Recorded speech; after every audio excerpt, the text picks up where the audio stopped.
ಹೆಜ್ಜೆ ಮೇಲೊಂದೆಜ್ಜೆಯ ನಿಕ್ಕುತ ಗೆಜ್ಜೆಯ ಕಾಲಿನ ನಾದವ ತೋರುದ ಸಜ್ಜನ ಸಾಧು ಪೂಜೆಯ ವೇಳೆಗೆ ಮಜ್ಜಿಗೆಯೊಳಗಿನ ಬೆಣ್ಣೆಯಂತೆ ಭಾಗ್ಯದ ಲಕ್ಷ್ಮೀ ಬಾರಮ್ಮ.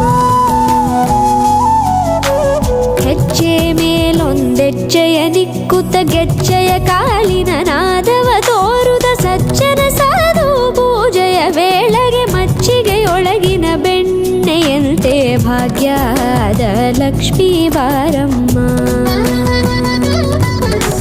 ಕನಕವೃಷ್ಟಿ ಕರೆಯುತ ಬಾರೆ ಮನಕೆ ಮಾನವ ಸಿದ್ಧಿಯ ತೋರೆ ದಿನಕರ ಕೋಟಿ ತೇಜದಿ ಹೊಳೆಯುವ ಜನಕರಾಯನ ಕುಮಾರಿ ಬೇಗ ಭಾಗ್ಯ